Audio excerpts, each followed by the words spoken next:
तो चलिए अब बात करेंगे यूनिस करेंगे एहसान हसीना का हिसाब। बांग्लादेश में मोहम्मद यूनिस शेख हसीना के खिलाफ बड़ी चाल चलने वाले हैं। यूनिस को जैसे ही समझ आया कि उनकी उल्टी गिनती शुरू हो चुकी है, वो शेख हसीना की फाइल तैयार करने में जुट गए हैं। शेख हसीना की क्राइम फाइल तैयार कर यूनिस उन्हें फंसाने की तैयारी में है और एक बार फिर बांग्लादेश में कट्टरपंथी सरकार बनाने की जुगत में लग गए हैं।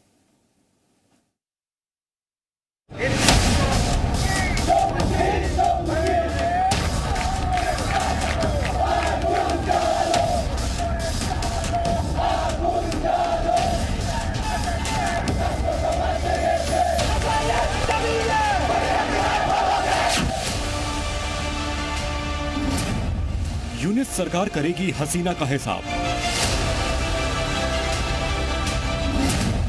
यूनिस सरकार का कट्टरपंथी प्लान डीकोड। बांग्लादेश में यूनिस सरकार और कट्टरपंथियों के बीच क्या खिचड़ी पक रही है?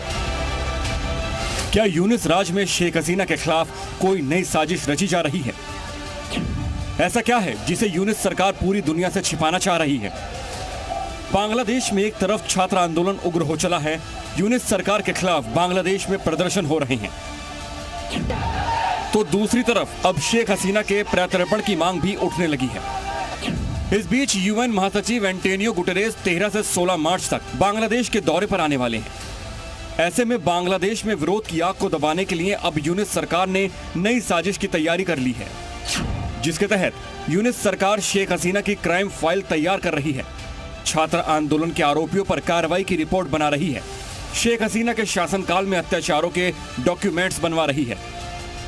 बांग्लादेश में यूएन की बैठक में मोहम्मद यूनिस ने ऐलान किया है कि शेख हसीना के शासनकाल में हुए सभी अत्याचारों का डॉक्यूमेंटेशन किया जाएगा।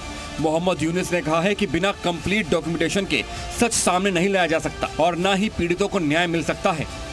मगर शेख हसीना का हिसाब लगाने वाले मोहम्मद यूनुस को बांग्लादेशी लेखिका तस्लीमा नसरीन आईना दिखाते हुए उन्हें अपने गिरेबान में झांकने की जरूरत बता रही हैं। तस्लीमा नसरीन ने सीधे शब्दों में यूनुस सरकार पर कट्टरपंथियों को बढ़ावा देने का आरोप लगाया है। I think that the country is now occupied by the Jamaat-e-Islami, jihadi and militant groups, and they have been destroying the history of Bangladesh. They destroyed the sculptures of all freedom fighters, and they destroyed the museums of the Liberation War in 1971, and also they destroyed the house of the father of the nation, Sheikh Mujibur Rahman. Bangladesh में हाल के महीनों में हिंदुओं से अत्याचार के आंकड़े भी तस्लीमा नसरीन के आरोपों की तस्दीक करते हैं। 2024 में 400 हिंदुओं की हत्या हुई, 2010 बार हिंदुओं पर हमले किए गए, 1705 हिंदू परिवारों को निशाना बनाया गया। बांग्लादेश के 64 जिलों में हिंदुओं पर अत्याचार के मामले सामने आए। ऐसे में सवाल है कि कट्टरपंथियों का साथ देने वाले, उन्हें खुली छूट देने वाले मोहम्मद यूनिस अब शेख हसीना की क्राइम फाइल तैयार क्यों कर रहे हैं? दरअसल शेख हसीना सरकार गिरने के बाद बांग्लादेश में हालत स्थिर है। हसीना की पार्टी आवामी लीग के नेताओं और कार्यकर्ताओं पर आए दिन हमले हो रहे हैं। इसके साथ ही बांग्लादेश में अल्पसंख्यकों के खिलाफ भी हमले जारी हैं। अब तक यूनिस प्रशासन बांग्लादेश में हालात को काबू नहीं कर पाया है। बांग्लादेशी आवाम में मौजूदा सरकार के खिलाफ विरोध की लहर उठ रही है।